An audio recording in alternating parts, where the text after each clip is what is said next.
Des syndicats révoltés. En effet, le gouvernement veut durcir les conditions d'indemnisation des arrêts de travail pour les fonctionnaires. Jours de carence, remboursement, une économie d'1,2 milliard d'euros. Pour justifier ces mesures, le gouvernement estime avoir constaté une forte augmentation de l'absentéisme depuis environ une dizaine d'années.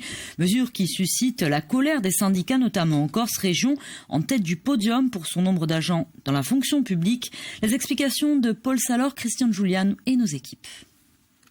L'allongement du délai de carence pour les fonctionnaires passant d'1 à 3 jours, comme dans le privé. Un traitement a baissé de 100 à 90% pour les arrêts maladie de 3 jours à 3 mois. Ce sont les deux mesures annoncées par le gouvernement dans sa quête aux économies budgétaires. L'objectif est ici de récupérer 1,2 milliard d'euros et de réduire les arrêts courts, parfois considérés comme complaisants.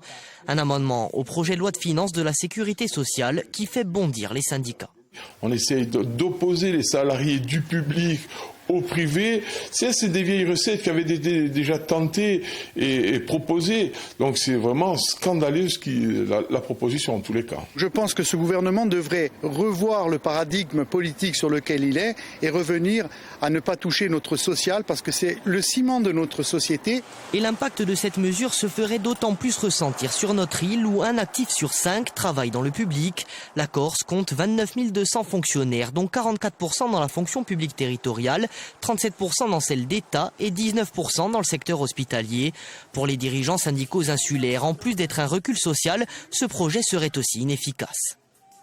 Moi, je crains qu'à vouloir faire des petites économies et calculer à la petite semaine, on est un vrai ras-le-bol des personnes qui tiennent. Eh bien, on est des personnes qui ont accumulé la fatigue et qui ne s'arrêtent plus pour des petites durées, mais pour des durées beaucoup plus longues. Ça s'était déjà fait par le passé, où on avait mis 3 jours de carence. Clairement, ça n'a pas donné les effets escomptés, donc aujourd'hui on reprend de mauvaises recettes.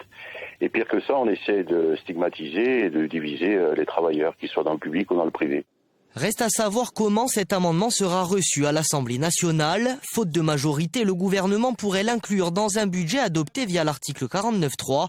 Les syndicats, eux, se disent prêts à une mobilisation d'ampleur.